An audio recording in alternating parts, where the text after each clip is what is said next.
Someone insults you.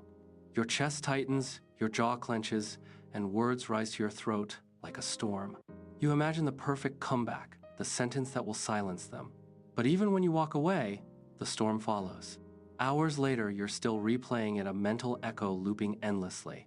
You're arguing with a ghost long after the moment has passed. One stray remark, and your peace is gone. Now, imagine this instead. Someone insults you, and you feel nothing. Not numbness, not arrogance, just stillness. You hear the words, you see the intent, but inside, the waters remain calm. What would it mean to reach that state? To be unshakable, untouchable, serene amid the chaos of modern life. That is the art of indifference, and it might be the rarest skill left in the world. We live in an age of noise and nerves.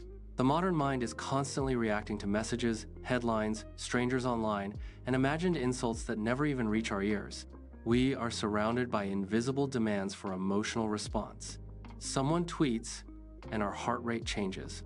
Someone disagrees, and our peace evaporates. It's not just technology doing this to us, it's biology. The human brain evolved to detect danger, not truth. It's a survival machine. The amygdala, that small, almond-shaped structure deep in the brain, fires before logic even wakes up. In the time it takes your conscious mind to think, your emotional mind has already screamed. Once, this kept our ancestors alive. Today, it keeps us angry, defensive, and perpetually tired. Every notification becomes a micro-threat, every disagreement a battle for identity. We are no longer reacting to tigers, we're reacting to tone. The modern battlefield is emotional, not physical, and most of us are losing without realizing it. Because every reaction is an exchange, a trade of energy, of peace, of power. Every time we respond impulsively, we give something away. That's what the Stoics knew 2,000 years ago when they taught the art of indifference. Not apathy, not numbness, but clarity. Epictetus, born a slave, discovered freedom not in circumstance, but in perception. It's not what happens to you, he said, but how you respond to it that matters. Marcus Aurelius, emperor of Rome, surrounded by betrayal and war, wrote quietly to himself, "If you're distressed by anything external, the pain is not due to the thing itself, but your estimate of it, and you have the power to revoke that estimate at any moment." For them, indifference was sovereignty. To be indifferent wasn't to care less, but to care wisely.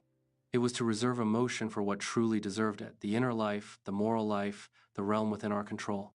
Everything else was weather. But the modern world despises this idea. Our culture rewards reactivity. Outrage is monetized. Controversy is marketed. Calm doesn't sell. The louder you react, the more attention you earn. And in an economy built on attention, silence is rebellion. The algorithms that shape our perception thrive on emotion, anger, fear, envy, shock. Each click, each comment, each emotional spike is data. The more reactive we are, the more predictable we become. And predictability is profit. Indifference, then, becomes a threat, because the indifferent person can't be manipulated.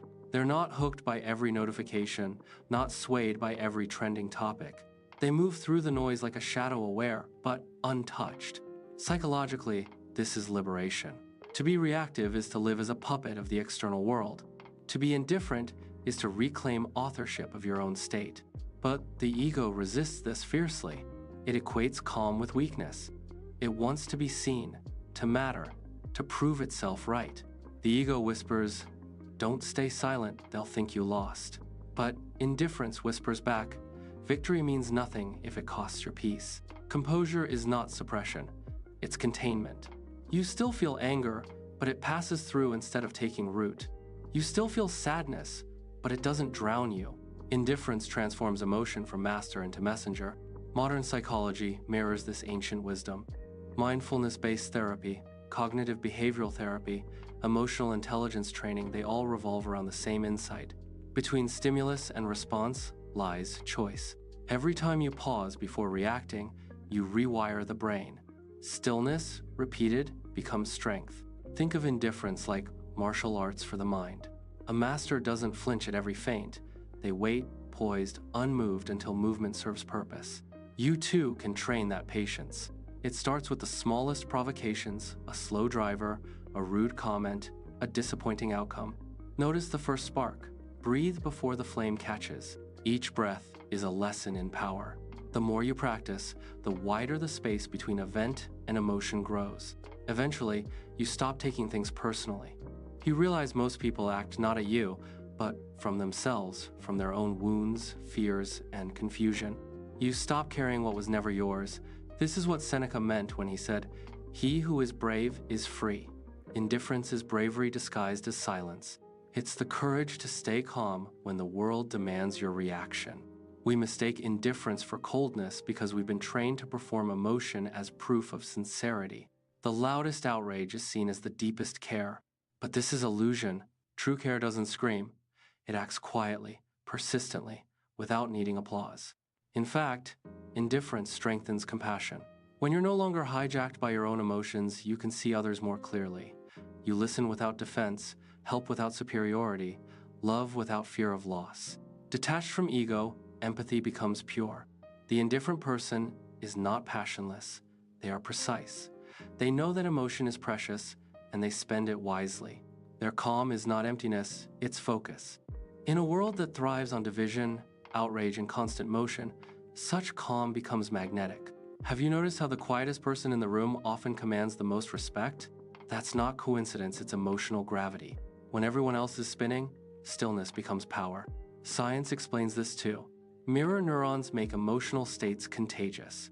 One calm person can lower the stress level of an entire group. Indifference radiates stability. It's an anchor others instinctively cling to. But the path to indifference is uncomfortable. The ego will fight. Society will misinterpret. People will call you distant, detached, uncaring. That's fine. Their perception belongs to them, not to you. What matters is that you stay centered. Over time, indifference matures into grace. You stop chasing validation. You stop needing to win arguments. You learn to trade noise for nuance, urgency for understanding. Life becomes slower, quieter, more deliberate. Not because it's dull, but because it's finally real. Imagine walking through life and realizing that nothing outside can truly shake you. That your emotions, your peace, your energy are all under your jurisdiction. No headline, no insult, no betrayal can command you without your consent. That's freedom. This freedom doesn't make you untouchable by life. You will still feel pain, grief, anger, but you will no longer be consumed. The waves may hit, but they no longer drown. Pain becomes teacher, not ruler. Even creativity thrives in this stillness. Psychologists studying flow have found that it arises when ego quiets down. The artist paints best when they stop worrying about applause. The athlete performs best when they forget the crowd. Indifference silences the internal commentator, letting skill and presence merge. And this extends beyond art. Leaders, thinkers, creators, those who influence history often share this trait. They act from inner conviction, not outer reaction. Their focus is immune to noise.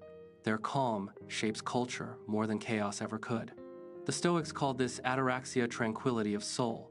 The Buddhists call it equanimity. In modern language, it's emotional sovereignty, the state of being self-governed in a world that profits from your instability. Look around. Outrage has become entertainment. Fear is currency. Everyone is reacting, few are reflecting.